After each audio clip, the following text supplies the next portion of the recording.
Olá, boa noite, bem-vindo a mais um episódio do Entre Artigos, nosso 7º episódio do Entre Artigos, o podcast que leva para você informação jurídica, história de motivação de vida, muita informação, conteúdo relevante para a vida de vocês e também entretenimento. E hoje no nosso programa nós temos aí a participação de fora, gente. Agora, veio aí para trazer o lado do agro para a gente, trazer a terra do agro. Ele já vou falar aqui um apelido que o nosso presidente da subseção coloca, que é o presidente de Beverly Hills. O nosso convidado, ele é advogado desde 2007, sócio do escritório Mascarello e Guerra, é advogado militante nas áreas de direito privado, tem experiência na área de direito civil, processual civil, ambiental, agronegócio, empresarial, bancário, consumidor, direito público, direito eleitoral, e eu passaria aqui muito mais tempo lendo para vocês tamanha ficha, tamanha qualificação do nosso convidado. Ele também é professor do curso de Direito e presidente da subseção de Sorriso. Bem-vindo, Fernando Mascarello. Olá, boa noite, obrigado. Obrigado pela participação. Essa da Beverly Hills é uma história engraçada que a gente pode até começar por ela. Pode ser. O presidente Sérgio de Vila Rica, ele brinca que ele tem o Principado de Vila Rica. Eu falei, bom, se você tem um Principado em Vila Rica, eu tenho a Beverly Hills da soja. E aí, essa brincadeira acabou ganhando corpo e hoje eu brinco que a nossa Sorriso, a nossa tão amada Sorriso, nossa capital nacional do agronegócio, é a nossa Beverly Hills da soja. E a brincadeira se expandiu e o Disney sempre lembra dela. Sempre, e até nos nomes. Tá lá, o seu nome na nossa relação lá da subseção, tá lá, Beverly Hills. Você vê que a amizade, às vezes a intimidade é um pouco, né? Dá dinheiro, mas não dá intimidade, né? Exatamente.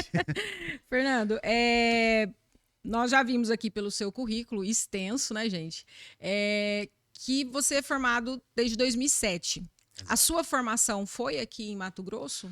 Eu concluí a minha formação em Mato Grosso. Eu comecei a minha formação jurídica em Cascavel, na Univel. Tive a honra de ter sido aluno, por exemplo, do hoje senador, né, Sérgio Moro, que foi presidente foi o nosso, na época, ele lecionava processo civil. Tive também um grande civilista chamado Sérgio Croix, que é um magistrado hoje de formação lá no Paraná. E no terceiro ano, na verdade, da faculdade, eu precisei vir ao Mato Grosso acompanhar minha família e comecei aí já virou semestral. Eu acabei indo para Cuiabá, na Unic Beira Rio, aonde eu me formei. E de lá me formei lá, aí consegui me encaixar no mercado de trabalho em Cuiabá mesmo. Fiquei como estagiário, depois como advogado por alguns anos, até que em 2010 eu venho para Sorriso, aí voltando para casa, né? Já com meu filho, com minha esposa, e aí montando essa minha sociedade que dura até hoje aí com o Felipe Guerra e a Xenia Artman Guerra também. Perfeito. E a sua atuação em relação à advocacia, ali é focado só na região de Sorriso, a nível estadual? Nós temos uma... A gente atende o estado todo, sobretudo com relação aos tribunais, né? Então, o tribunal, não só o local, como os tribunais superiores também.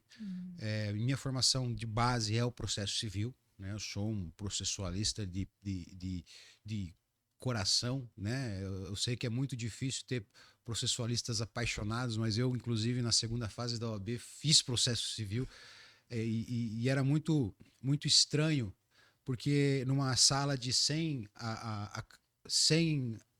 candidatos, nós tínhamos, eram eu e mais um só que faziam o processo. Então foi muito fácil. Um ficou numa ponta, o outro no outro, não precisava nem cuidar da gente, né? Que não tinha como ter base de colar ou qualquer coisa nesse sentido. Então o processo civil, ele sempre, para mim, foi algo muito sedutor.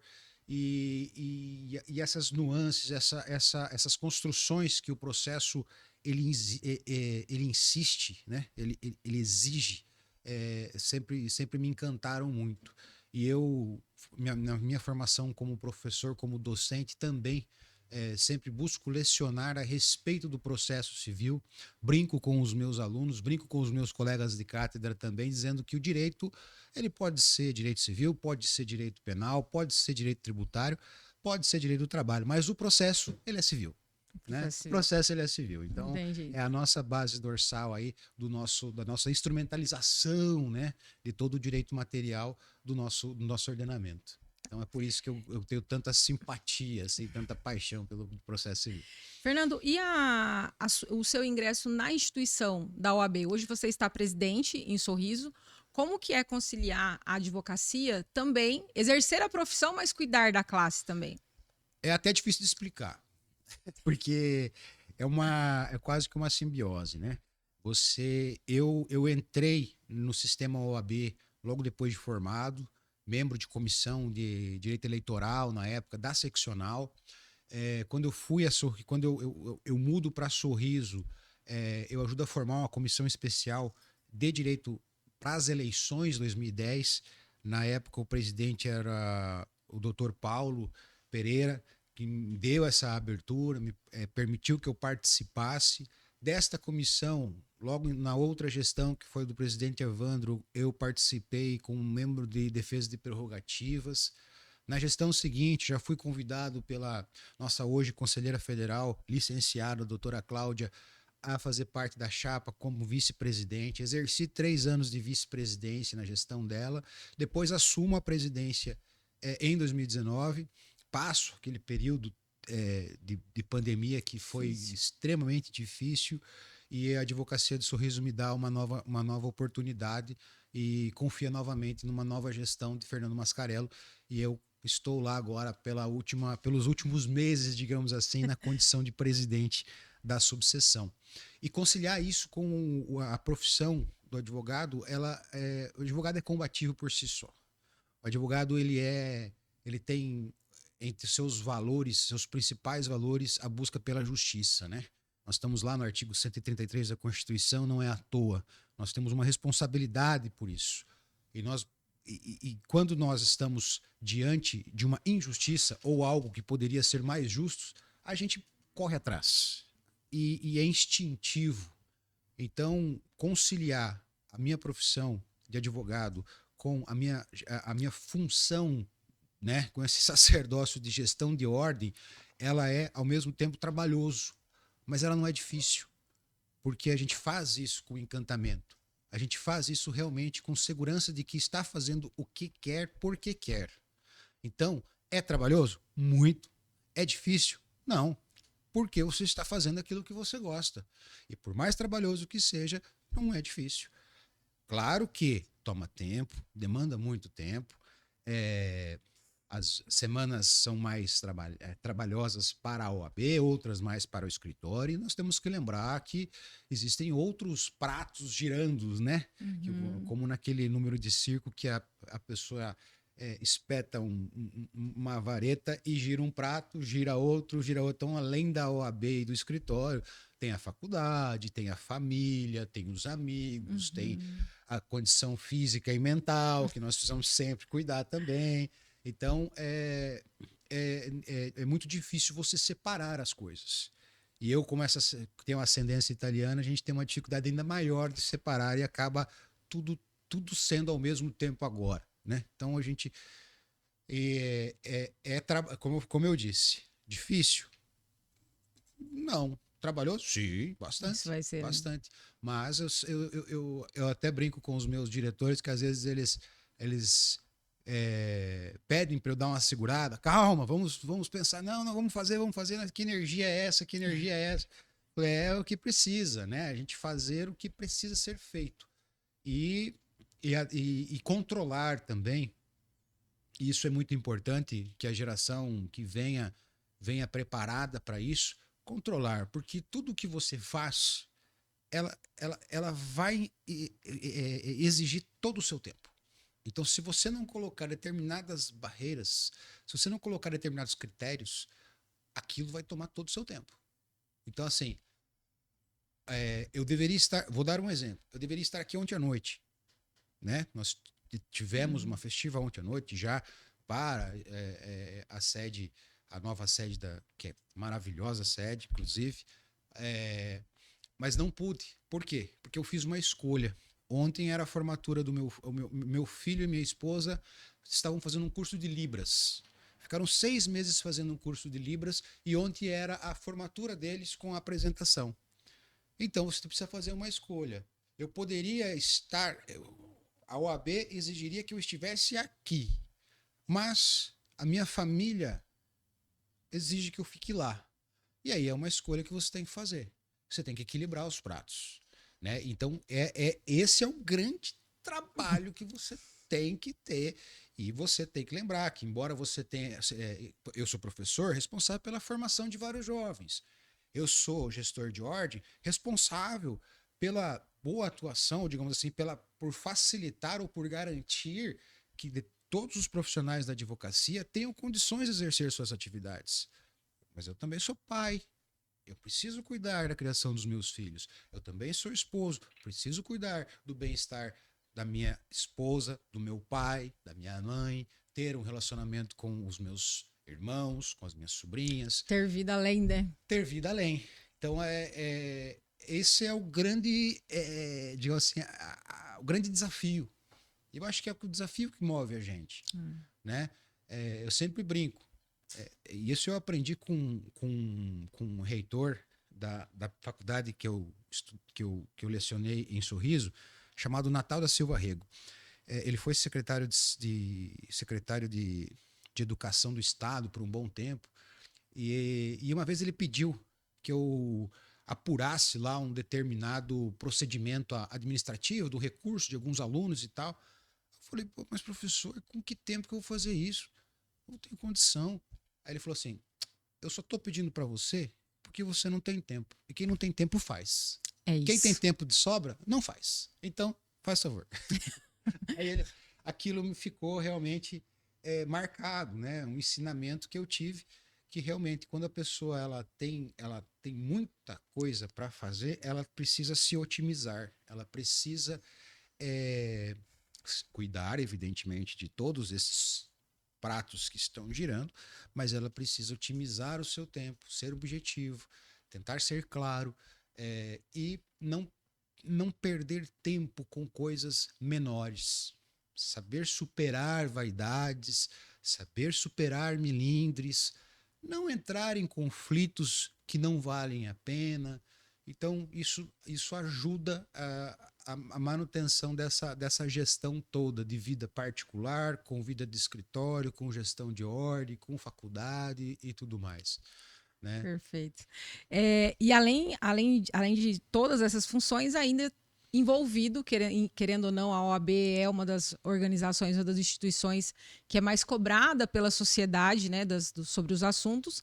E ali em Sorriso, Fernando, a OAB precisou intervir referente... Em Sorriso não, né? Na região, referente ao 163. Sim, né? Você participou desse... Participei desde o início.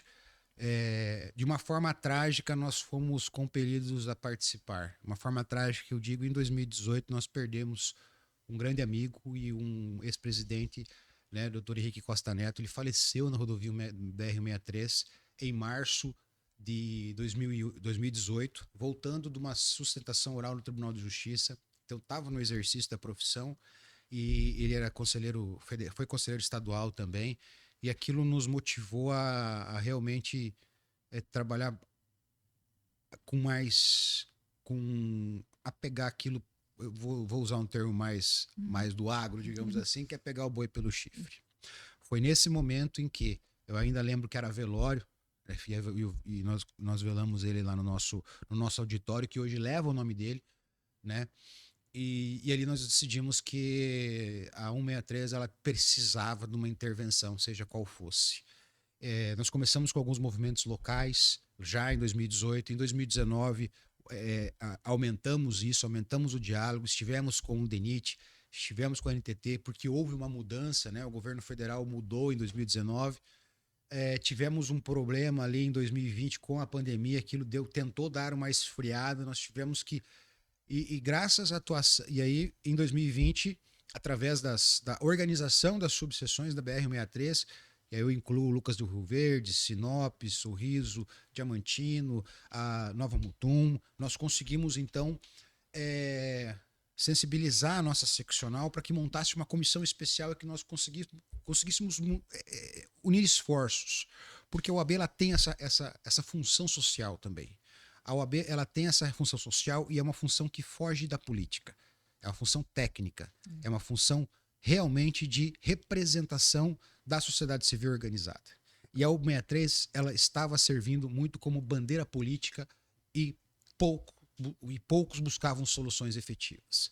Então nós conseguimos fazer essa comissão, esse grupo de trabalho, intervimos junto à Agência Nacional do Transporte Terrestre, a NTT, intervimos com o DENIT, conseguimos destravar algumas situações no TCU, onde estava parado essa situação, que nós tivemos, eu vou tentar resumir aqui um pouquinho desse período. Nós chamamos o seguinte, uma licitação em 2013 acontece uma licitação com uma certa, digamos assim, promessa de que o BNDES faria um empréstimo com valores bem amigáveis, digamos assim, para a detentora da Rota Oeste, né, que é a concessionária. Acontece o movimento da Lava Jato, percebe-se que existem contratos fraudulentos, etc. e tal, e o compliance dessa detentora não consegue mais angariar recurso. E aí passou a todo o valor do pedágio ser dividido uma parte para, até lembro os números, 37% era para pagar financiamento, 32% era para pagar pessoal e operacional, e o restante era para investir. Que investimento que você faz numa rodovia que você precisa duplicar? Mal e mal conseguiu roçar e manter a sinalização. Então ali era calamidade. Era calamidade. Não desenvolveria. E com muitos, a gente foi responsável, inclusive, por momentos históricos dentro do processo administrativo nacional. A OAB, através dessa comissão, entrou como amigos curi num processo junto ao TCU, algo que nunca tinha acontecido. Nós conseguimos fazer dentro de 5 sedes da OAB simultaneamente, e aí, graças à nossa virtualização, uma audiência pública com todos participando em 5 municípios diferentes, mais a capital, onde tivemos presença de ministro, de advogado-geral da União, de todos os envolvidos no processo, até que surge essa solução feita pelo governo do estado, e aí aplausos ao executivo estadual, que assumiu, entendeu que o problema embora a rodovia seja federal, o problema é nosso, o problema é do estado. Quem morre na rodovia somos nós, matogrossenses, nós que precisamos dessa rodovia. E agora, em 2023, 2022, a gente passa por um processo de saneamento de todas esses processos administrativos que estavam travando, inclusive com situações de arbitragem internacional, e evoluímos nisso, conseguimos avançar num TAC, no dia 4 de maio de 2022, se não me engano, avançamos no TAC, esse TAC gerou um aditivo, esse aditivo permitiu a troca do controle acionário, o estado do Mato Grosso adquire, né, por um valor simbólico, a então concessionária, a então detentora do controle acionário, ela recebe uma certa isenção das multas e das demais situações, sai como player e a MTPAR, que é um órgão estadual, acaba assumindo, e aí nós temos a realização das obras. Hoje, já em franco andamento, e a perspectiva que era de 8 anos, pelo cronograma apresentado na última reunião que nós tivemos, ela não deve superar 4 anos para ter a rodovia duplicada até Sinop. Perfeito. E nesse momento onde nós percebemos que existe toda uma obra sendo feita, e realmente está sendo feita, já começamos a discutir Sinop até o Pará, e em seguida Pará até o Porto, para que a gente tenha realmente uma rodovia duplicada do Porto até Rondonópolis, ou melhor, ou até a nossa divisa com o estado de Mato Grosso do Sul. Então, assim, foi um trabalho muito técnico, envolveu. E aí eu preciso mencionar que essa comissão ela é composta por mais diversos advogados, né? O doutor Abel Guarese presidiu, o doutor Joaquim Felipe Spadoni foi vice-presidente, eu enquanto secretário, o Eduardo Chagas de Sinop também foi secretário. Nós tivemos presidentes como o Ednilson, depois Danusa, enfim, todo o eixo da BR-163 se uniu. Foi algo... E a gente conseguiu, nessa união, dialogar com o poder público, e aí eu digo prefeituras, Câmara de Vereadores, e governo federal, e concessionária. E agora nós avançamos nessas discussões, trazendo o quê? O projeto que foi inicial, o projeto inicial que foi a espinha dorsal do que foi licitado, era de 2016, 2013, 2016. A realidade é outra.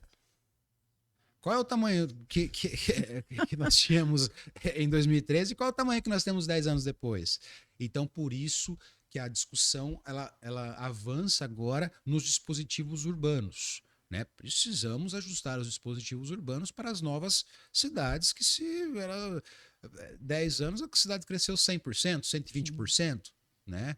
Então, mas essa discussão, eu defendo essa tese, que essa discussão ela começa agora, a partir do momento em que nós temos já a certeza e a garantia, ou melhor, a execução da duplicação, que é o principal. Primeiro duplica, depois ajeita os acessos, né? Perfeito, perfeito. E a OAB tem a função de participação, e nós vemos um grande destaque da advocacia do interior, né? O meu sócio Jorge, a gente conversa de vez em quando, ele fala assim: a gente tem que parar de achar que o advogado bom, que ele tá na capital, que ele tá em Cuiabá, ou que ele não que não sejam bons, maravilhosos, sim. mas a gente tem que valorizar o nosso, valorizar a gente que está aqui e começar a pensar na gente de fato como profissionais extremamente capacitados e competentes. E há um movimento sendo falado a respeito da valorização da advocacia do interior e participação no processo eleitoral da OAB. Exato. Qual o seu posicionamento sobre isso, Fernando? Deixa eu só fazer uma divisão aí, em dois aspectos. É interessante você mencionar essa de quão capazes os advogados locais são. Há um ano atrás, praticamente, eu fui convidado a palestrar em Nova Mutum. O presidente Jonas me convidou para palestrar juntamente era sobre regularização fundiária, e trouxeram alguns cartorários, tabeliões do Rio Grande do Sul, e ficaram encantados com a cidade, com a região, e trazendo soluções que a gente percebia que eram não encaixava com a nossa realidade. Só na teoria, né? É uma teoria que talvez lá funcionasse, mas para nossa realidade não funciona. E naquela oportunidade eu tive a condição de dizer e esclarecer de que nós temos problemas, nós temos dificuldades que são só nossas. O agronegócio, ele é parte daqui. Nós não podemos esperar soluções de fora. Nós temos que ter as soluções aqui, pensar essas soluções de dentro para fora, porque é aqui que os problemas e as dificuldades se apresentam. E eu defendi isso, coincidentemente, ontem, quando nós estávamos num congresso lá em Sorriso, falando sobre regularização fundiária também, e os desafios do agro, e dizendo que nós, daqui, do norte do estado, nós precisamos entender os problemas do norte do estado e achar as soluções, porque ninguém é mais capaz de achar soluções para os nossos problemas do que nós mesmos. Então não adianta trazer um especialista de São Paulo que não sabe o que é não sabe na teoria o que é uma CDA, né? Que não consegue fazer a conversão de uma arroba de boi, né? Que acha que é pegar o boi inteiro e dividir por 15 e tá tudo certo, né? Não tem aproveitamento de carcaça, não tem nada disso, né? Então, assim, nós sabemos, porque nós estamos, não vou dizer no olho do furacão, mas as demandas, elas surgem para nós. E as soluções, elas precisam ser pensadas por nós. E eu tenho certeza que quando o assunto é agronegócio, regularização fundiária, principalmente do meio rural, meio ambiente e sustentabilidade, não venham querer ensinar a gente. Venham aprender com a gente. Porque é muito fácil você, numa marginal Pinheiros, em São Paulo, exigir que aqui em Juara se mantenha 500 metros de mata ciliar, né? Então peraí, o que vale aqui não vale aí. Então não vem querer dizer o que eu tenho que fazer, porque eu sei o que eu tenho que fazer. E para Exatamente. cada hectare que eu tenho que plantar, dependendo do bioma, eu tenho que proteger outros 4, meu amigo. Então, para eu ter 200 hectares produzindo, eu tenho que ter 800 preservado. Fora todas as APPs, né, a reserva florestal, todos esses pormenores. E as pessoas quem é de fora não entende isso. E acaba criminalizando um setor que é responsável pela preservação, mais responsável pela preservação do que a própria produção. Porque você produz 20%, você preserva 80%. Então, peraí, quer dizer então que o meu trabalho não é produzir, o meu trabalho é preservar. Né? E eu tenho que fazer dinheiro com os outros 20%, porque os 80% não me dão dinheiro. Então, é essa matemática que é muito fácil, vamos chamar assim, essa guerrilha de WhatsApp, essa narrativa de desinformação vir de fora com essa crítica pura e simples, dizendo que se tem uma árvore caída, há uma ilegalidade cometida, há um crime cometido. Não, peraí. E aí você percebe que existe toda uma narrativa construída que muitas vezes ela serve para quê? Ela serve para manipular o valor da commodity. E eu digo isso como um exemplo. Nós estávamos discutindo na semana passada em Cuiabá, um evento da Assembleia Legislativa com a FAMATO, etc., a respeito da moratória da soja e da carne. Pô, peraí, eu não fiz nada de ilegal. Lógico que eu desmatei, mas eu tinha uma licença para isso. Lógico que eu fiz plantação, mas eu tinha licença para isso, eu tenho licença para isso, eu preservo o restante, tá tudo ok, e mesmo assim não serve. Olha, no final das contas vai servir, mas eu não vou te pagar o valor cheio. Então, essas narrativas que a gente precisa desconstruir, porque ninguém virá desconstruir para nós. Ninguém virá aqui de fora, não virá. E essa narrativa, ela ganha força no exterior, principalmente na Europa, na França, em alguns países ali ao redor, que acabam tentando gerar um certo preconceito à produção brasileira, justamente para barganhar valores, porque eles precisam. O mundo daqui a pouco está passando fome, né? Agora você pensa na situação que nós vivemos, essa tragédia sem precedentes que nós vivemos no Rio Grande do Sul. E não é nem no interior do Rio Grande do Sul, é em todo o Rio Grande do Sul. Você imagina você com seu rebanho bovino, de repente todo o seu pasto está embaixo d'água. O gado que não morrer afogado morrerá de fome. E quanto tempo para recuperar isso? Como que nós vamos fazer? Essas soluções não virão de fora. De fora vem cobrança, vem embargo, vem exigências, vem isso e vem aquilo. Então, na primeira parte da sua pergunta, respondendo ela, nós não só somos capacitados, não existe ninguém mais capacitado do que nós aqui do interior, que estamos aqui há 20, 10, 15, 5, seja lá quanto tempo for, e que a gente sabe muito bem o que a gente passa, o que a gente precisa, porque a gente também sabe o que o mundo precisa, e o mundo precisa muito de nós. Então, nós somos muito mais capazes para buscar soluções do que pegar soluções enlatadas que muitas vezes nem servem para a nossa realidade. Então, com relação ao interior, o interior ele está... E eu digo isso, e conhecendo a advocacia, vou puxar a sardinha para a minha subseção, que é Sorriso, que são compostas, assim como as demais aqui do Norte, por advogados e advogadas extremamente estudiosos.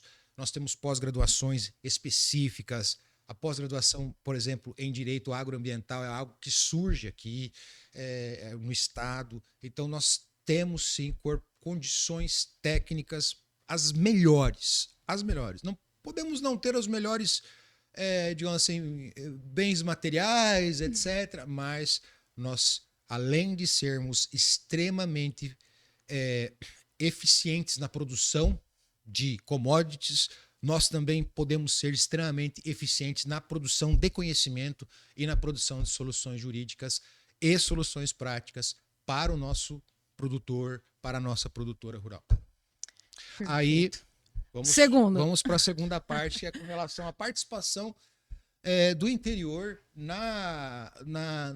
dentro do sistema democrático da OAB.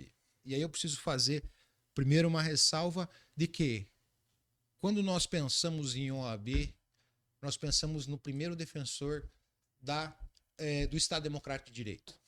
Nós temos isso como base. A base da advocacia, a base da OAB é defender o Estado Democrático de Direito. E quando nós falamos em Estado Democrático de Direito, nós estamos falando diretamente da democracia. E democracia, nós sabemos que é a representação do povo, ou daqueles que serão representados. Nossa democracia, como todas as democracias saudáveis no mundo, é representativa, né? Senão nós formaríamos um grande grupão de WhatsApp com todo mundo e todo mundo decidiria, né? Não, mas nós precisamos realmente ter lideranças, ter posições de liderança, e aí a gente precisa escolher quem vai preencher essas vagas. E nós percebemos que, e isso não é algo que surge agora, eu já na primeira gestão que eu participei, era algo que, não vou dizer que incomodava, mas era algo que não fazia sentido. Nós termos 100 cargos eletivos na seccional e 20, 30 membros que eram conselheiros, muitas vezes suplentes, do interior e o restante das vagas na capital. Havia sempre, e vamos lembrar, a nossa OAB estadual ela tem 91 anos, 100 anos praticamente, e ela precisa, e ela não pode parar ao tempo, ela não pode se negar a evoluir. E quando você pega, bom, nossas cidades aqui do interior, a maioria tem 40 anos, né? Quando muito, uma ou outra aí com 70. Então nós somos muito... Quando surge a OAB, as cidades nem existiam. O que existia era Cuiabá, o que existia era a capital. E aí nós começamos todo esse movimento de interiorização, no sentido de população indo ao interior, desbravando o interior, construindo o interior. E nós chegamos nesse momento agora, aonde os números mostram que nós temos 52% dos advogados e advogadas inscritos no interior, contra 48% na capital. O interior é maioria. Só que esse interior que é maioria numérica, que é maioria... ela não ocupa proporcionalmente os cargos eletivos. Hoje nós temos, só para quem está dentro da OAB é mais fácil imaginar essa organização, né, que é a OAB. Mas nós temos 5 diretores da seccional. Desses 5, tudo bem, evoluímos, mas nós temos 1 apenas no interior. Nós temos 10 cargos de direção na Caixa de Assistência, que é uma das ferramentas mais fantásticas de apoio à advocacia. Desses 10, só 2 diretores suplentes são no interior. Então nós temos 20% de participação nessas 2 diretorias. E quando nós vamos para os conselhos, que aí nós temos o Conselho Federal composto por 3 titulares e 3 suplentes, nós temos 1 titular e 1 suplente do interior. E já no Conselho Seccional, que é o Conselho Estadual, nós temos lá 30, pode ser que eu me confunda o número um pouquinho, mas são 34 titulares, 34 suplentes. Dos 34 titulares, 13 são no interior. Então, se você pegar esse universo inteiro, mais de 60% da representatividade está na capital. Só que 52% dos advogados estão no interior.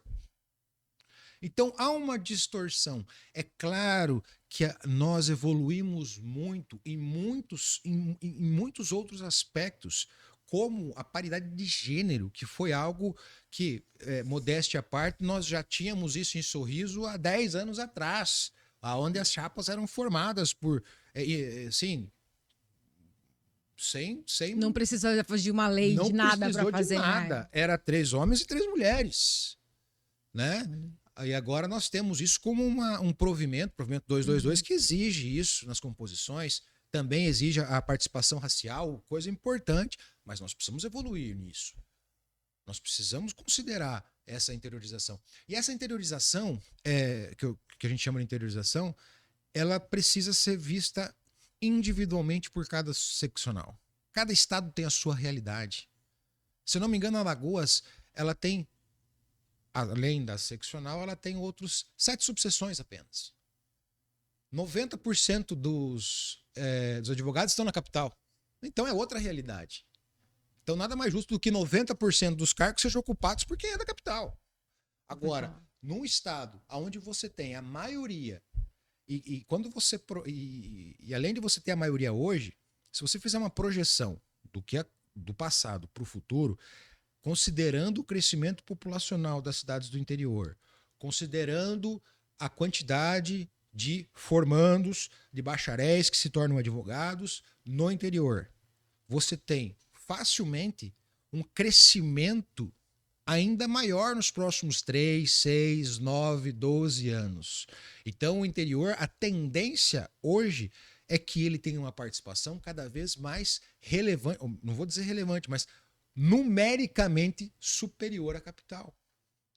Então surge, com critérios objetivos, a ideia de que nós possamos, dentro do provimento das eleições para a OAB seccional, considerar essa proporcionalidade sem desprezar a igualdade de gênero, sem desprezar a questão racial, mas prezando também pela questão do interior.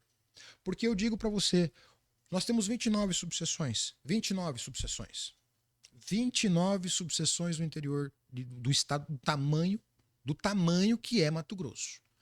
6 não possuem nenhum representante na diretoria da Caixa, na diretoria do Conselho ou nem como conselheiro. 6. 6 simplesmente não tem nada. Não tem nada. E aí vem o discurso de que são subseções menores. É um argumento que não... eu penso, na minha ingenuidade, de que justamente por ser menor deveria ter alguém para defendê-los. Né? Senão eles ficam à mercê de quem? Mas é mais ou menos o seguinte. Como é a eleição na OAB hoje? Você tem uma chapa gigante, encabeçada por uma diretoria, que escolhe todos os seus membros. Então, é a diretoria que escolhe quem é tesoureiro, quem é secretário, quem é secretário adjunto, quem é a caixa de assistência, quem é conselheiro aqui, conselheiro acolá, etc, etc, etc, etc. É mais ou menos assim, trazendo para o nosso sistema eleitoral geral, é como se o presidente da República já chegasse com: esses são os meus ministros, e esses são os meus senadores, e esses são os meus deputados. É um chapão, vota aí.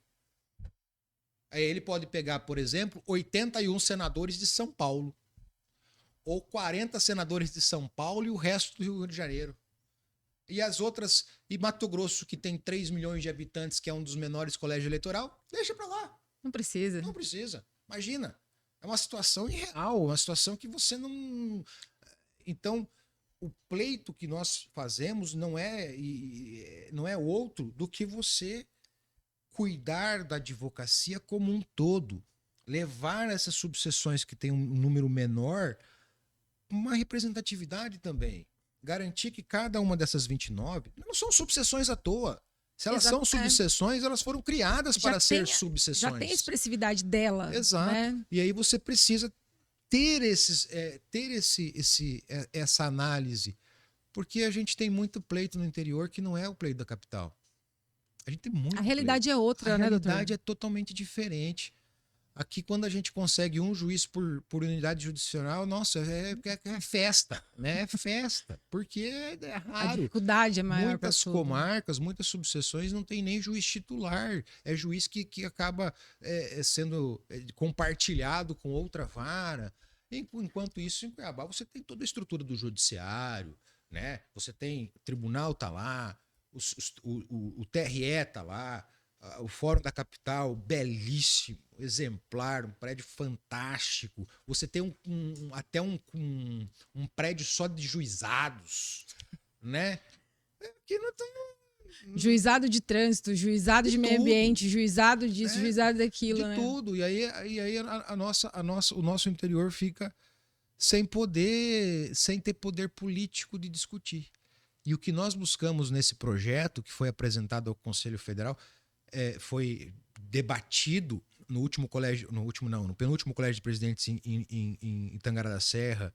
E aí nós trabalhamos num grupo de trabalho e pudemos apresentar isso em março, e agora já no Conselho Federal, levamos ao Conselho Federal, levamos ao Conselho Seccional, estamos divulgando isso, porque nada impede que quem quiser concorrer às eleições já leve isso em consideração, né? Já leve isso em consideração.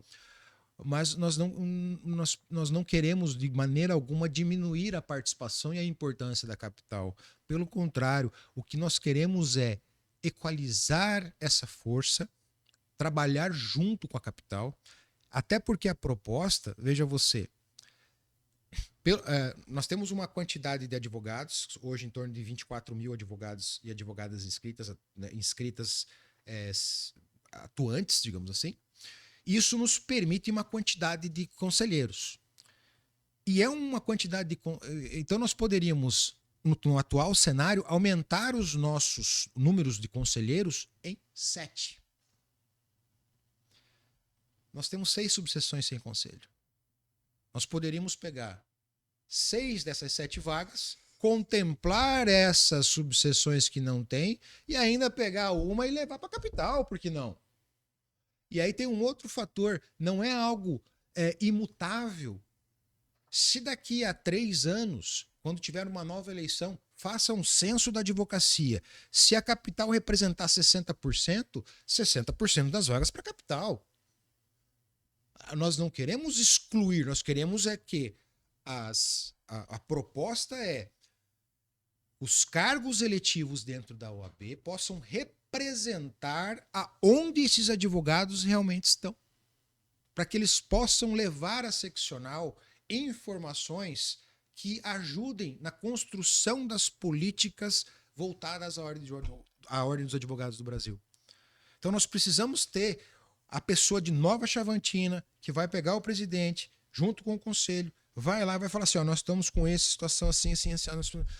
Isso fortalece a advocacia. E aí nós temos outros mecanismos também, que não só nesse projeto de interiorização, mas um outro pleito que surgiu, que foi, na verdade, surgiu há mais tempo, mas ele foi reforçado no colégio agora de Primavera do Leste, que aconteceu no mês passado, que de todos os presidentes presentes, todos assinaram um reforço do requerimento para que a votação das eleições seja feita de forma online. Como que é hoje as eleições? Cada subseção recebe uma urna. Só que cada subseção, ela tem vários municípios. Eu vou dar um exemplo. Distantes. Logo ali. Eu vou dar um exemplo da minha, tá? Eu vou falar do meu. Eu tenho Sorriso, a sede fica em Sorriso. Ok. Aí eu tenho Ipiranga, do Norte, 80 quilômetros. Nova Biratã, 90. Distrito de Boa Esperança, 120. Tudo bem, eu sou um privilegiado porque é tudo asfalto. Mas a pessoa vai ter que sair num dia de trabalho para deslocar 120 quilômetros, votar na urna e voltar para casa, pagando 2 pedágios. Aí você pega o exemplo de Vila Rica. Né? Brincamos com o Sérgio aqui no início, mas Vila Rica ela tem uma subseção que fica. A subseção tem a sede em Vila Rica e tem uma comarca que fica a 230 quilômetros. E desses 230, 200 é chão. Como é que faz? Quer dizer, então o cara vem rodar 230 km, 200 de chão para vir, para voltar e para voltar para lá? Sendo que hoje nós nem vamos ao fórum mais. Nós não vamos nem nas audiências presencial. Será que... E aí vamos aplaudir o Conselho Federal, que desde a eleição passada estuda o mecanismo das eleições serem dessa forma, e nós apostamos muito e confiamos muito que a atual gestão de Gisela Cardoso vai encampar essa ideia e vai implementar isso nessas eleições, aonde nós possamos, com o nosso token, no nosso escritório, mostrar a nossa intenção de voto. Porque o que é a urna, senão... O que nós buscamos com a urna? É que ela represente a realidade, que ela nos dê uma leitura da vontade de todos. E quanto mais eleitores nós tivermos participando, melhor será a entrega desses números. Então, isso é fundamental para que nós tenhamos no interior, voltando ao problema do interior, uma participação mais efetiva nas eleições, uma participação mais democrática. Porque, repito, na capital você tem... A capital está ali, você tem 3, 4, 5, 6 urnas para você votar, fica tudo próximo, tem transporte público, né? Tem uma série de facilidades. Agora, tem cidades que não tem transporte público. Tem cidade que não tem estrada asfaltada. 200 km de chão. 200 km de chão. Você acha que eu iria rodar 400 km de chão, mais 100 km de asfalto para votar? Eu não vou. Ganhe quem ganhar. Paciência. Mas você desestimula a participação democrática. Então, esse voto eletrônico, ele precisa... nós temos já adesão no Brasil de 17 seccionais. Acreditamos que Mato Grosso irá aderir. É algo que é o óbvio ululante, né? É óbvio que precisamos disso. Nós temos condições de segurança eletrônica hoje para isso. Então não é algo que, nossa, será que vai dar certo? Não, já tem estudo feito, já foi feito algumas eleições, acho que pode ser que eu engane uma ou outra, mas Santa Catarina, Distrito Federal... teve já 5 ou 6 seccionais na eleição passada que fizeram isso.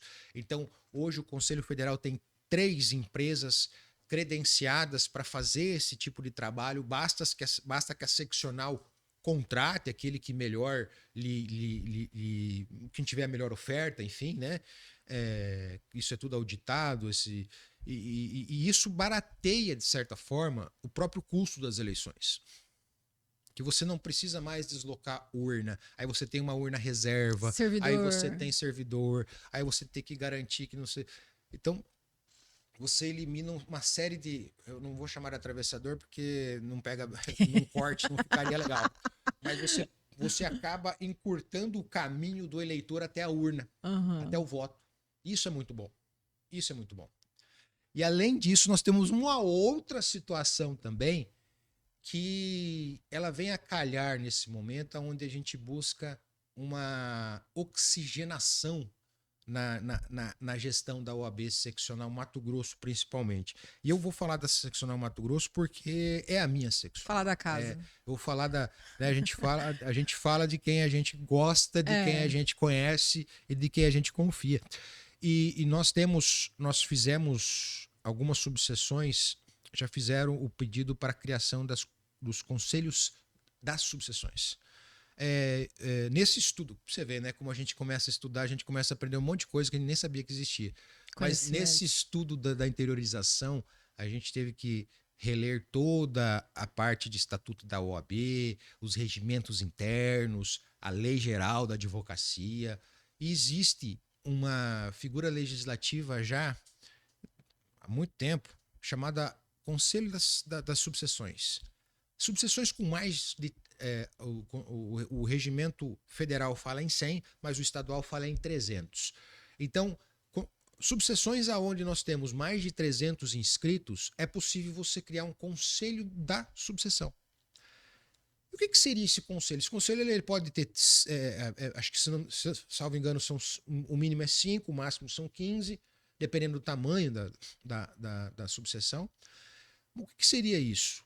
Hoje, toda a gestão de uma subseção ela fica na mão de 5 diretores e um delegado de caixa.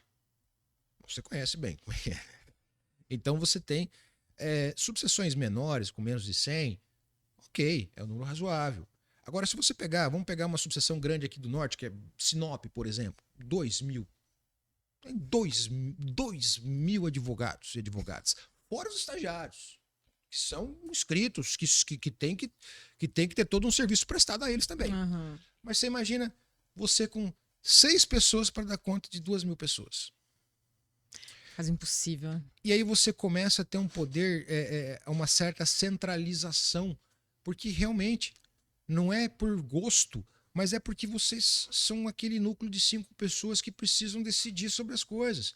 Quando você traz um conselho com mais 5, com mais 10, com mais 15, você ajuda a ter esse poder de decisão mais próximo da vontade do advogado da advogada. Tudo que eu queria era um conselho na minha subseção, porque eu pudesse falar assim, pessoal, tô com esse problema aqui, vamos me ajudar a resolver. Vamos dividir a É responsabilidade. claro que a responsabilidade da decisão continua sendo do presidente, da sua diretoria, mas há um conselho deliberativo que consegue orientar, que consegue ajudar informações para que você tenha a decisão mais adequada. E sabe qual que é o grande X da questão? Esse conselho, ele não tem custo. Porque, a exemplo das diretorias, ele é voluntário. Só que esse conselho ele não é escolhido por presidente, ele não é escolhido por ser amigo do tesoureiro, por ser amigo de alguém ali. Ele é eleito. Ele é eleito pela advocacia. Então ele também está assumindo a responsabilidade de estar ali pela vontade da advocacia que quer naquela pessoa a sua representação. Então note o quanto nós podemos evoluir nesses 3 projetos. A proporcionalidade do interior na composição da seccional, das chapas da seccional. E aí a gente tira um fator político que é muito irritante, do meu ponto de vista, que é assim, deixa que eu vou escolher as pessoas que daí eu consigo melhor, por exemplo, lá em Nova Chavantina tem 30 votos. Nem vou colocar conselho lá. Lá em Sorriso eu vou perder, então eu nem vou pôr conselheiro lá. Ganhando ou perdendo, a OAB no dia seguinte é de todo mundo. Exatamente. Então nós precisamos do quê? Tirar o critério meramente político e construir critérios objetivos. É subseção? Tem que ter um conselheiro. É subseção? Tem que ter um conselheiro. Essa subseção é maior? Tem que ter 2 conselheiros. Essa aqui é maior ainda? Nossa, então tem que ter alguém na diretoria aqui. É isso que nós precisamos. Os nomes, escolham, mas não desprezem as subseções. Eu falo isso até porque fica parecendo que eu tenho alguma pretensão. Eu sou presidente de segunda gestão, eu tô saindo, eu tô nos meus últimos meses de prestação aí de serviços para a OAB. Esse é um projeto que foi pensado há muito tempo. Eu tive aí a honra, né, de conduzir o grupo de trabalho. Esse projeto não é meu, esse projeto tanto é que ele é assinado pelos 29 presidentes de subseções que concordaram com a conclusão feita por outros 7 presidentes. O meu trabalho foi redigir esse documento, mas nesse grupo de trabalho nós tivemos subseções gigantescas como Rondonópolis, como Sinop, tivemos medianas como é Sorriso, né, e tivemos outras tão pequenas como Nova Chavantina. Então você pega os mais diversos exemplos e todos eles concordam. Então quando todo mundo está falando a mesma coisa, está pedindo a mesma coisa, é um sinal. É pelo menos um sinal, né? E a questão esse é um, né? E aí nós temos a questão do voto online. Por favor, até a multa eu recebo aqui, ó. Passei no final lá, passei no radar, já chegou no celular aqui, ó. Quer pagar 40% de desconto? Vai no gov.gov aí, paga e tal. Tudo digital, lógica, né? Tudo digital, tudo online. Tudo eletrônico. Aí outro fator, esses conselhos. Por que não trazer mais pessoas para gerir as subseções? para ajudar as subseções. É um motivador enorme. Uma coisa é você convidar alguém para fazer parte de uma comissão, e nós temos várias comissões, mas quando você convida alguém, vem fazer parte da comissão, é uma coisa. Agora, meu amigo, você foi eleito. Exatamente. A sua responsabilidade é outra. Você colocou o seu nome à disposição. Você foi eleito. Você não está aqui porque você quis estar na urna. A advocacia quer você aqui. Então você tem sim que cumprir com o seu papel. É muito diferente. Porque o que nós temos e aí eu vou até falar o que alguns não gostam de ouvir, mas quando você começa a gestão, é todo mundo querendo fazer alguma coisa. No gás, quer participar, quer não sei o quê. O primeiro imbróglio que dá, os primeiros 3 meses que começa a perceber que, mas eu tenho coisa do escritório, eu tenho coisa em casa, já vai deixando de lado. Vai deixando de lado, porque fica desestimulado. Aí quer fazer um evento. Muitas vezes as subseções não têm autonomia, não têm condição financeira, não consegue custear. Você buscar patrocínio é difícil. E aí começam a perceber dificuldades e se desestimulam a continuar nas comissões. Nós, em Sorriso, acho que nós chegamos a ter 17 comissões. Todo ano a gente faz um recal, digamos assim, né? Tem comissão que não está funcionando, tem comissão que está, e aí a gente faz um chamamento. Hoje nós estamos com 12. Então deu uma redução, porque há uma inatividade, um desestímulo, porque é justamente isso. Às vezes a pessoa está com uma vontade momentânea, mas ela não tem aquele respaldo do que assim, cara, eu fui eleito para isso. Essa cobrança que eu tenho enquanto presidente, que você tem. A responsabilidade que você assume, assim, e cara, não tem dessa. Minha esposa não é advogada, minha esposa não é da área, e volta e meia eu chego em casa um pouco chateado, fala assim, tem uns problemas aí. Ué, mas você que quis ficar lá? Agora você que toca, vai correr? Vai lá e se vira, faz. Você não se comprometeu? Então faz. E é justamente isso que a gente busca. Então são projetos que, se você for parar para analisar, são projetos simples. Não são projetos de impacto financeiro, não são projetos de impacto estrutural do ponto de vista material. Mas são trabalhosos. São trabalhosos. Alguns são, digamos assim, impopulares, né? Outros vai envolver questão, vai diminuir o poder político centralizado. Então, tudo isso são pontos que acabam incomodando um pouco mais a quem pode mudar a regra do jogo. E só muda a regra do jogo dentro do jogo. Então, assim, eu tenho o local de fala hoje porque eu tô como presidente. Daqui a 6 meses eu não sou mais presidente, e aí? Exato. Ninguém vai querer me ouvir. Quantos advogados são ali em Sorriso, Fernando? Em torno de 600 advogados 600 advogados atuantes. Mais 100 e quase 200 estagiários. Fernando, vamos um pouco para a vivência da advocacia. E aí, gente, olha só. Pagando meus honorários, pode me chamar até de meu iaiá, meu ioiô. De quem que é a frase, gente? Por favor. Essa frase foi num podcast que eu fiz há algum tempo, acho que foi uma Traca Podcast, que eu chamo de doutor, chamo de professor, chamo de você. Eu falei assim, meu amigo, pagando meus honorários, você me chama de meu iaiá, meu ioiô, tá tudo certo. Não tem problema. Eu acho que é o máximo isso. Porque a gente fica com muito melindre, né? Doutor. E eu considero o título mais importante que eu tenho é pai, primeiro de todos, e depois professor. Eu não faço... nos meus ofícios, eu evito até a palavra doutor, porque é uma polêmica que não precisa.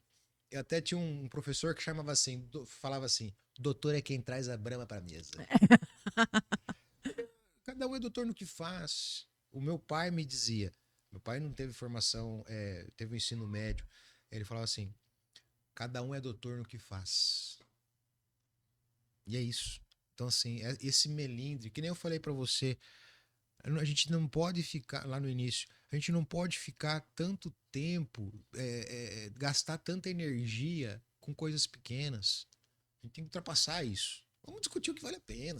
Exato. Vamos discutir o que vale a pena. Quer chamar de doutor, quer chamar de advogado, quer chamar de professor, quer chamar de paga meus honorários. Você pode chamar. Se não pagar também, não me chame. Né? Mas foi uma brincadeira que eu faço, mas justamente para desmistificar isso. de assim, não, o cara é presidente da OAB, eu chamo de presidente, chamo de doutor. Meu amigo, eu sou... Tendo respeito, né? Tendo respeito, eu sou uma pessoa como você, eu sou um cidadão como você, e pronto.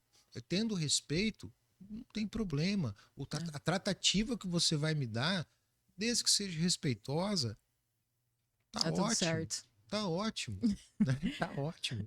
Fernando, e na sua região ali, para o nosso jovem advogado, qual que é a maior dificuldade que você percebe para essas pessoas que estão ingressando na advocacia? Qual a maior dificuldade que você teve quando você foi ingressar na advocacia, iniciar?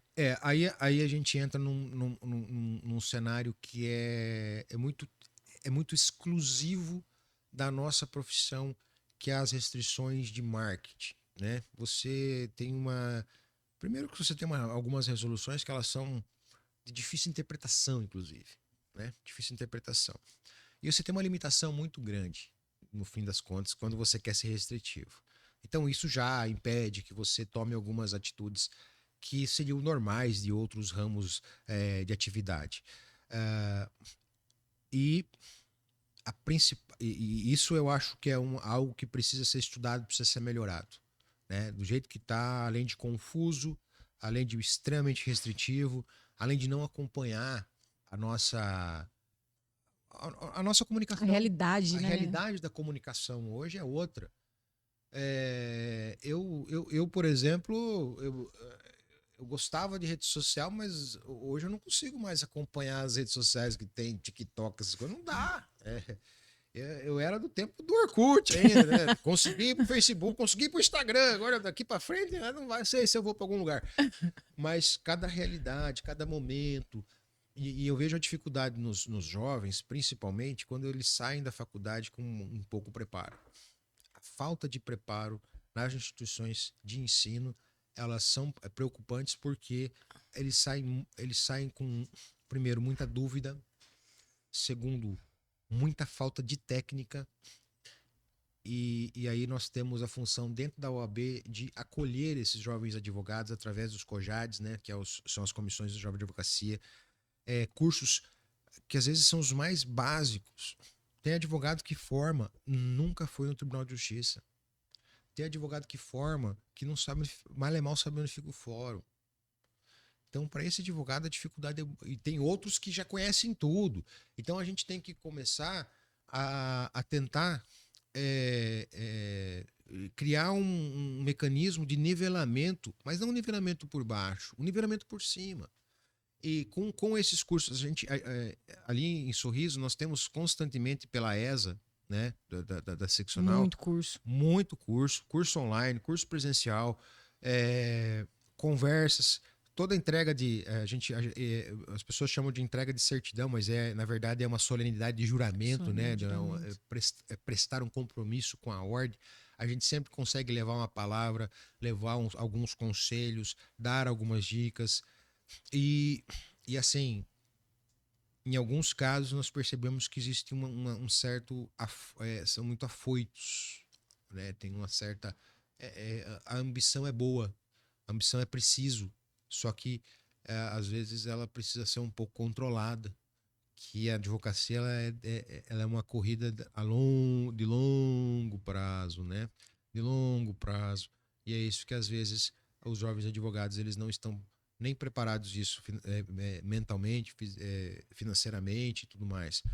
Mas a gente tenta ajudar sempre, se colocando à disposição, levando cursos para tentar fazer esse nivelamento mais para cima e, sobretudo, ouvindo e trazendo eles para participar da OAB. Acolhendo, né? Acolhendo. Essa acolhida. Não é raro jovem advogado entrar em contato no privado, alguns me chamam de professor, né? Professor, tô com a dúvida, o que eu faço aqui? Eu falei assim, não, faz, olha, tem isso, dá um pulo lá no escritório, vamos conversar, esclarecer e tal. Porque a gente percebe isso, a gente sai, a nossa faculdade, com a evolução e com até as exigências legais por parte do Ministério da Educação, ele acabou se tornando generalista até demais. e você acaba perdendo um pouco o foco quando você, lá no último semestre, você tem que fazer um curso que não tem mais a ver com o exercício profissional, sabe? É importante essa matéria? É importante, mas talvez ela fosse melhor trabalhada no início, não aqui. E também existe, claro, o perfil do Do acadêmico. Todos acadêmico. nós já fomos acadêmicos, a gente sabe que chega uma hora que a faculdade Você era acadêmico do fundão do ou... fundão. Do fundão, sempre do fundão. Sempre do fundão. Então a gente sabe que chega um momento em que, se você bater o olho, o professor já está mais ou menos, você já vai para um livro que é muito mais garantido do que ficar em aulas que são desinteressantes. E aí você tem um outro fator hoje que, assim, eu estou há 16 anos lecionando, um pouco mais. Então eu até brinco que é uma espécie de máquina do tempo. Que eu estou envelhecendo e meu público é sempre o mesmo, né? Dos 18 aos 20 anos, 22, 23 anos. Então, a juventude está sempre passando ali e eu sou o único que envelheço, porque eles vão formando, vão embora e o público está sempre se renovando. E isso você está na mão. Um celular. Cara, o celular hoje você gasta. Se você contabilizar o tempo que você tem de tela, e eu não estou dizendo se a tela é boa, se o conteúdo é bom ou é ruim, ou é isso ou aquilo, mas a quantidade de informação que chega e que está tão fácil para você, isso acaba desestimulando você prestar atenção numa aula. E aí você precisa, enquanto professor, também dar uma atualizada na sua aula, buscar ferramentas que Você precisa incentivem estudar, né? o aluno Programar. a vir para, né, a vir para sua matéria, a vir para o que você está falando. Só que é muito difícil, porque há um choque de gerações. A ferramenta celular é inevitável. Hoje os relógios são extensões de celular. Então eu até brinco com os alunos. Falei, gente, professor, eu vou precisar usar o celular na sala, não sei o que. Eu falei, gente, mas quem está te proibindo alguma coisa? Não tem problema, pode usar, mas só que se for prestar atenção, presta atenção. Né? E o que nós precisamos fazer enquanto eu pelo menos penso, enquanto eu prefiro até a ser considerado como um explicador do que um professor, porque eu mais explico do que eu ensino, né? Eu explico as coisas. Enquanto explicador, eu tento desenvolver a capacidade de pensamento, para que o aluno não precise decorar o que tem, a informação, mas que ele consiga filtrar essa informação, entender a colocação dessa informação dentro da sua realidade, entender interpretar um artigo de lei para dentro da sua necessidade processual. Isso que é o grande deveria ser, né? Deveria ser, no meu ponto de vista, o grande objetivo da faculdade. Formar pensadores, formar pessoas capazes de ter um pensamento crítico, um raciocínio criterioso, e aí nós evitaríamos muito narrativas como... Hoje a gente precisa ensinar nossos filhos a lidar com excesso de informação. Tem muita informação. Vira TDAH, vira ansiedade, vira uma Vira coisa ou outra, mas é excesso de informação de fato. Aí esse dia eu tava conversando com uma psicóloga comportamental, ela dizia o seguinte: a gente, claro, a sala de professores é sempre uma sala de quase uma terapia coletiva, né? E nós falávamos assim, porque esses alunos, eles não se interessam, porque no meu tempo, irarará, e olha só, e não sei o que. Aí essa professora, ela falou o seguinte: mas você já parou para pensar? Eles querem ser vocês? Eles querem ser vocês? Habitolados, que tem 3 empregos, que vive mal-humorado, que não ganha tão bem assim, eles não querem ser vocês. É por isso que eles não... Entendeu? Então é uma outra geração. Ou querem, mas sem o esforço. Ou querem, mas sem isso tudo. Né? Pô, então, e faz sentido. Você precisa, primeiro, gerar a capacidade dessa pessoa pensar, e aí ela poder, dentro do cenário e da quantidade mensurável de informações que chegam até ela poder peneirar quais são as informações e ela poder direcionar até a vida dela. Até a vida dela. E aí nós temos uma geração mais recente, que eu brinco com a minha mãe, por exemplo, quando ela teve o primeiro acesso ao Facebook, o Facebook se tornou... A internet era o Facebook. Né? O que estava ali era aquilo ali. E a gente precisa... Daí eu falo, não, mãe, calma, não é. Isso aqui foi criado, isso aqui é uma informação assim, assim, assado.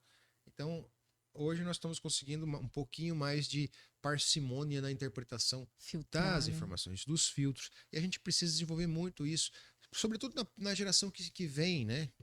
Na nossa próxima geração e na geração seguinte, porque cada vez mais as informações vão chegar. E aí tem uma metáfora que diz o seguinte: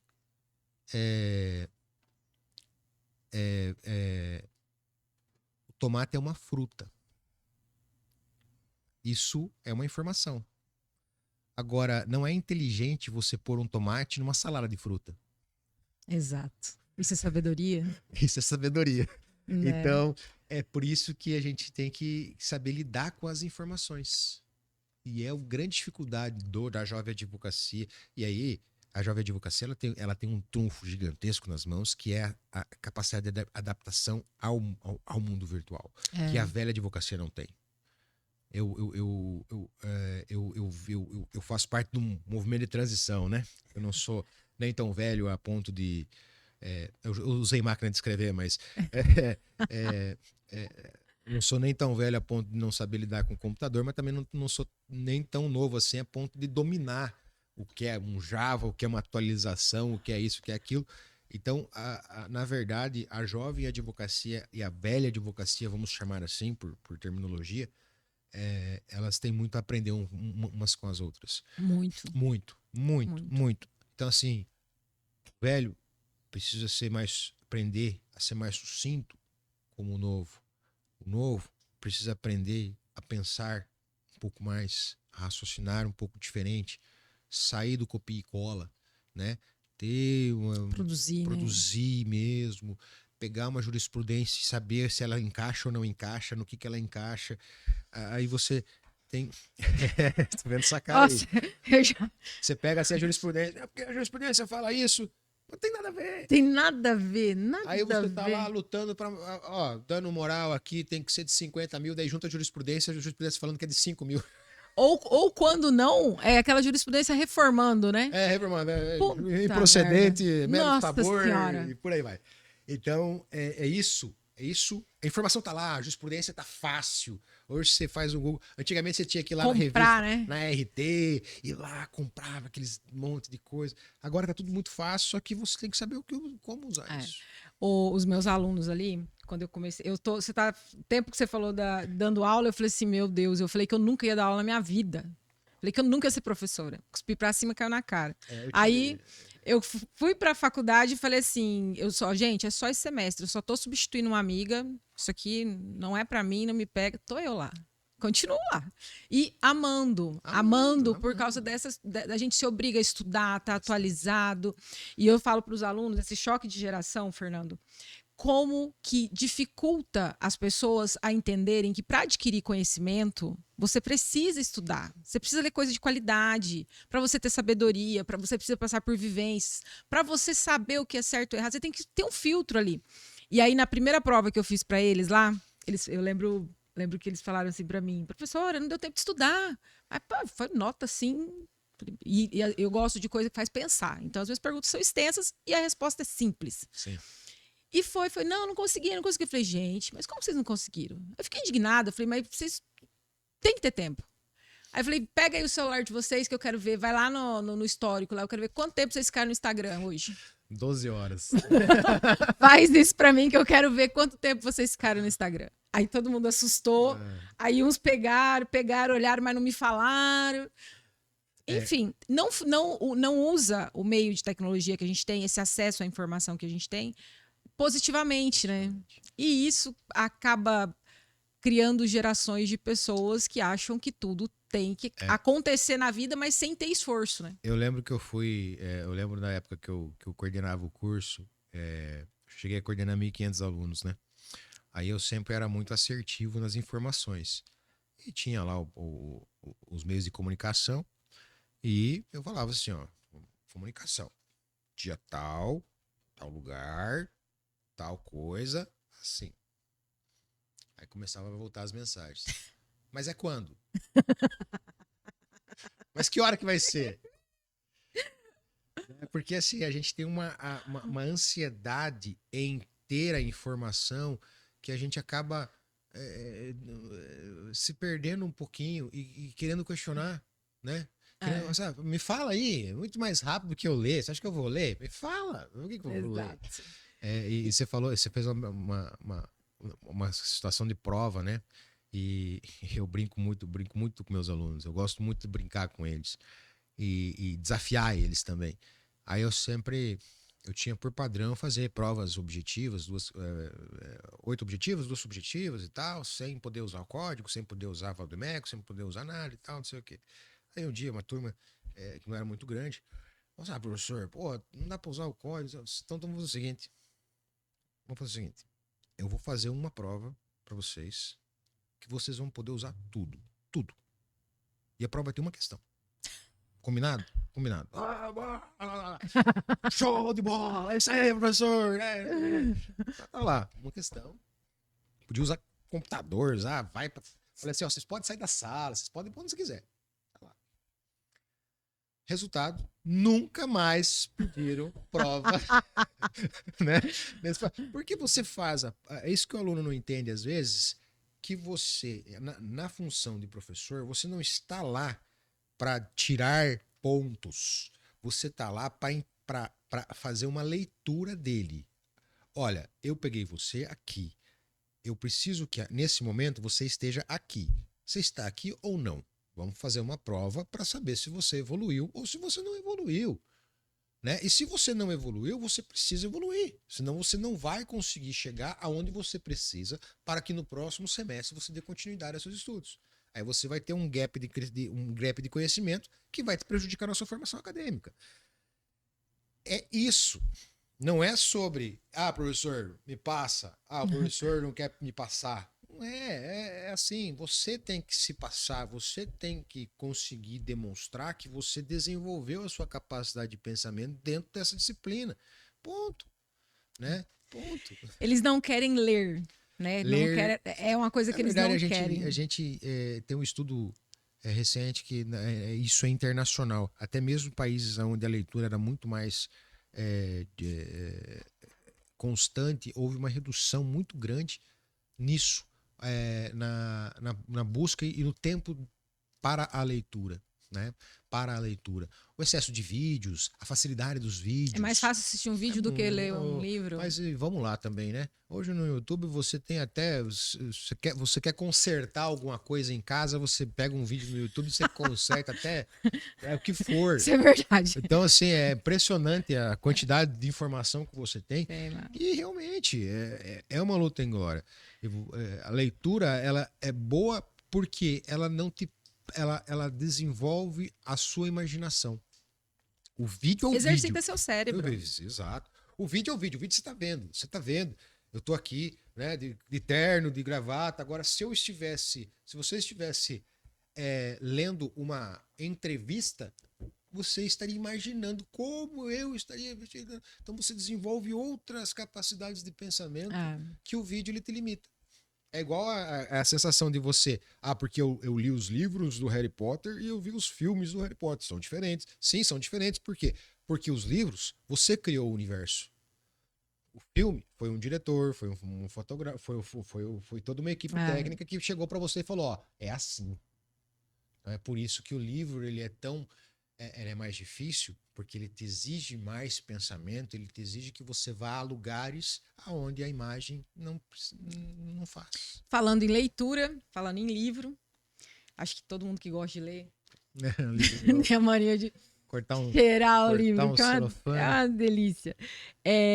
Fernando, e a sua parte escritor? Onde surgiu essa necessidade do livro? Então, você sabe que eu sempre gostei muito de escrever, acho que até por questão eu quando fui buscar uma profissão, eu queria uma profissão que eu pudesse ler bastante, escrever bastante. Olha aí. Aí eu me tornei advogado. Mas eu gosto, nesse caso específico desse livro, foi um desafio prático que eu encontrei e eu achei tive dificuldades em enfrentar esse tema, que é a impugnação de decisões transitadas em julgado, né?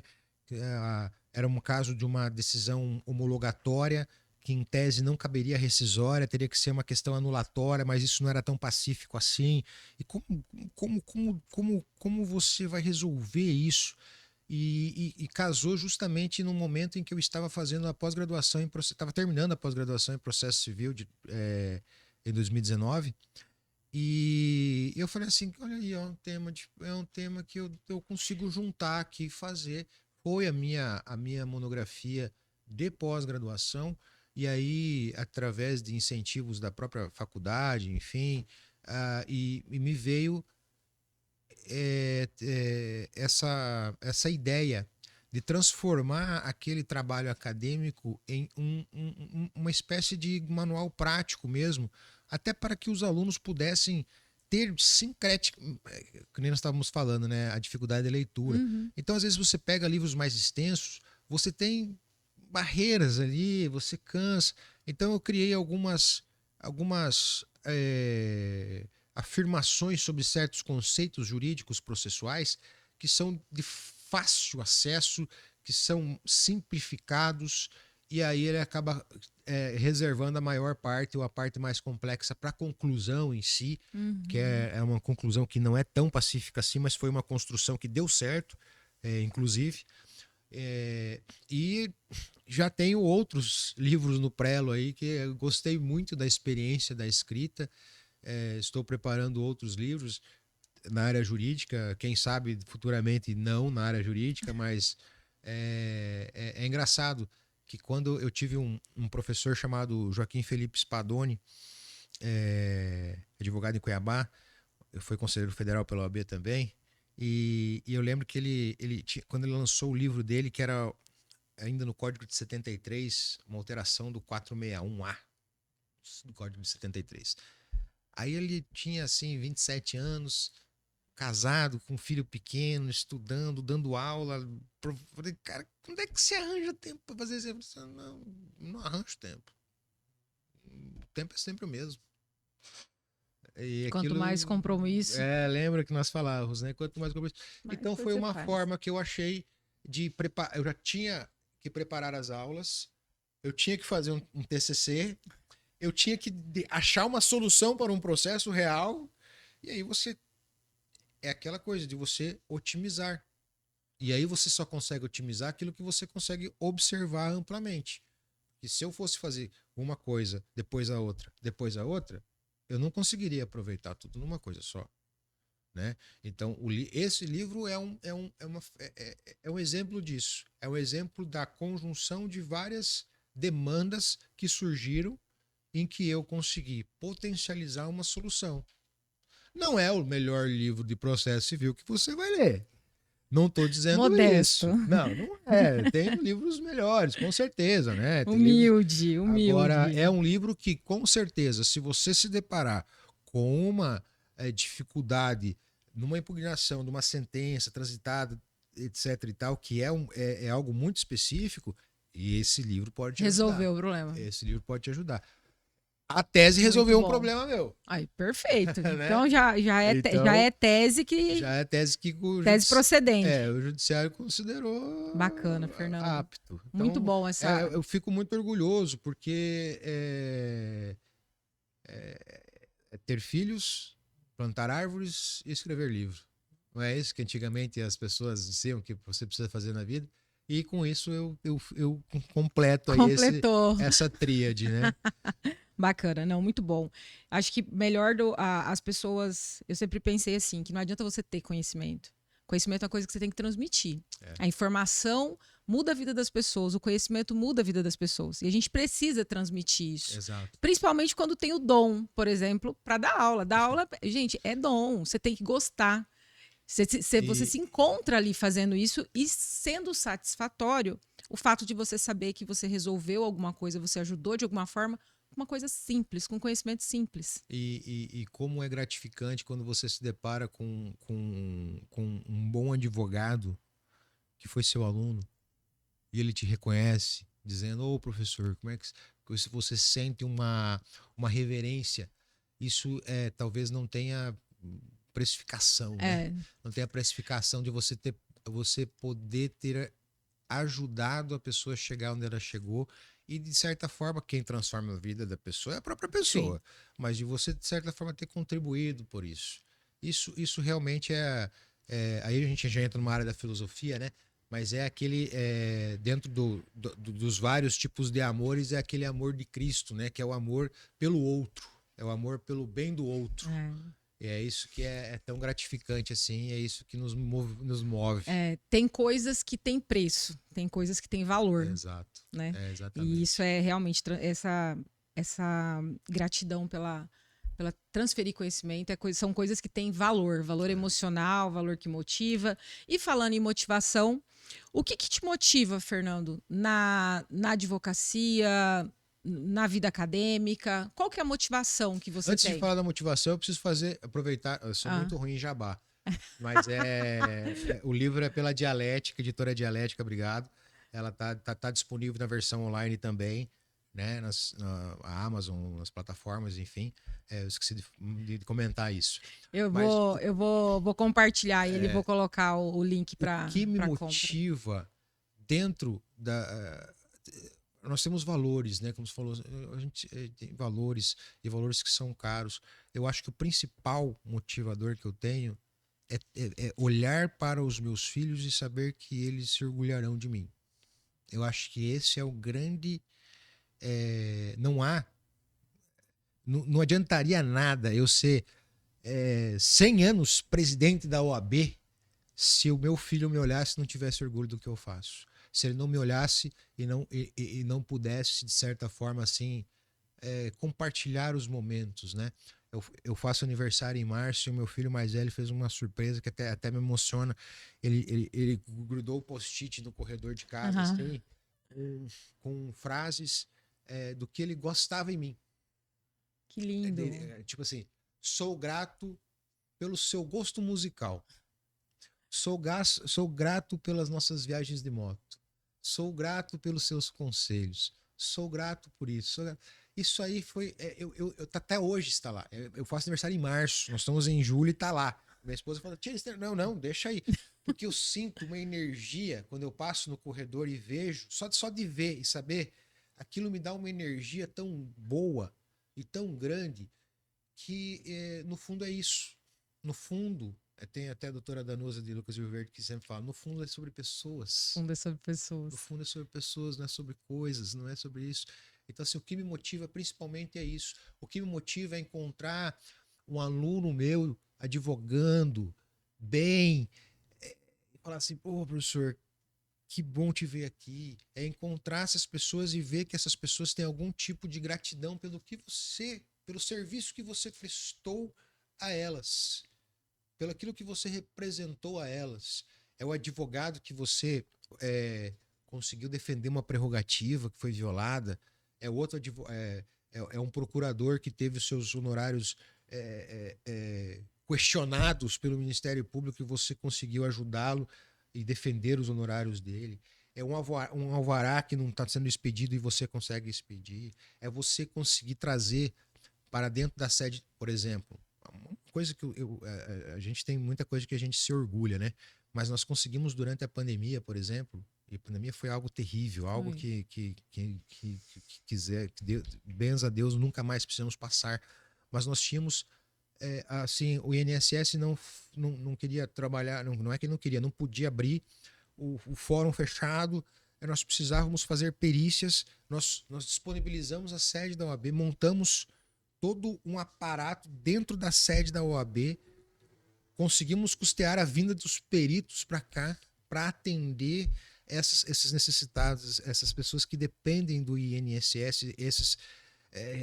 Isso foi assim, mudou a vida dessas pessoas, porque elas conseguiram acelerar o processo em mais de ano.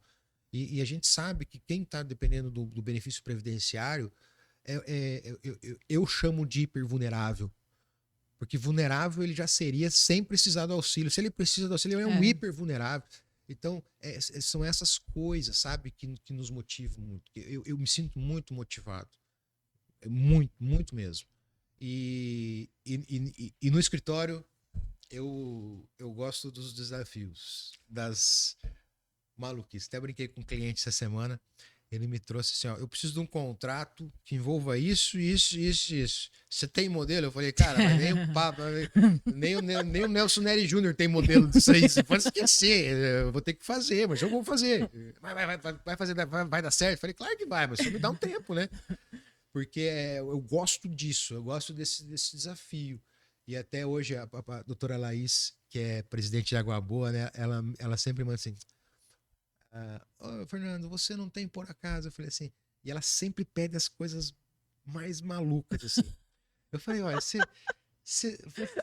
você vai buscar nos recantos mais longínquos aquelas coisas que eu fiz antigamente, e você quer saber? Eu tenho. Eu sei que você tem, você sempre tem essas coisas malucas aí. E de fato, isso que, talvez por isso que no currículo inicial fica aparecendo até um clínico geral, né? Que tem direito marcado, direito isso, direito aquilo. É porque eu me considero, enquanto advogado, não vou falar resolvedor, né? Mas alguém que tenta resolver os problemas. E os problemas aparecem independente da matéria. Facilitador de soluções. A gente buscar soluções, né? Buscar soluções. E isso me motiva muito. Isso é muito bom. Fernando, que bom que você aceitou. Eu, pelo jeito aqui, ó, a conversa ia muito longe, porque o seu conhecimento, ter uma conversa com pessoas que trazem tanto conhecimento pra gente, de uma forma serena, é maravilhoso. E eu sei que o seu jeito não é tão sereno assim. Então, isso que é mais bacana ainda. Ver que aciona o seu lado didático e uma conversa sensacional. Queria agradecer você pela participação com a gente, por ter aceitado esse convite, agradecer pelo livro e colocar o Entre Artigos à sua disposição. Sinta-se convidado já para voltar quando você quiser. Nossa, eu volto assim que você me permitir, porque eu estou encantado por Juara. Estou encantado pela advocacia aqui. Os lugares que poucos lugares que a gente conseguiu ir hoje, mas são lugares incríveis, incríveis. E fazia muito tempo que eu não vinha. E eu já estou programando, inclusive, já coloquei no grupo lá dos meus. Eu costumo viajar de moto, já coloquei, ó.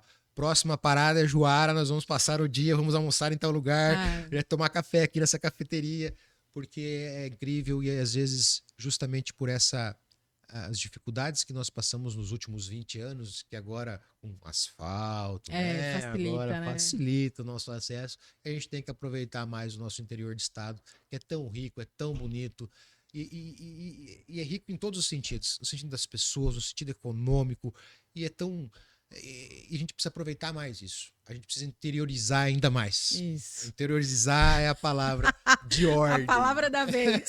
Exatamente. E muito obrigado pelo convite. Espero não ter... como você falou, liga o botão didático e a gente começa a falar quase que compulsivamente. Mas isso é maravilhoso. Isso é maravilhoso. E você sabe que no Colégio de Presidentes tem uma pegadinha que eles fazem comigo, né? Colégio de Presidentes são os 29 presidentes e tal. E eu levantar, eles colocam todos os microfones na minha mesa, na minha cadeira, de sacanagem, sabendo que você que vai falar, então segurei. Porque realmente eu tenho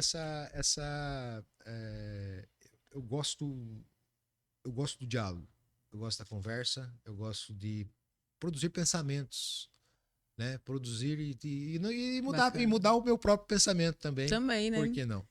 Perfeito. Gente, esse foi o nosso episódio com o Dr. Fernando Mascarello. Agradecer a audiência de vocês. Mais uma vez, Fernando, muito obrigada pela sua presença. E um beijo. A gente se vê no próximo episódio. Até mais.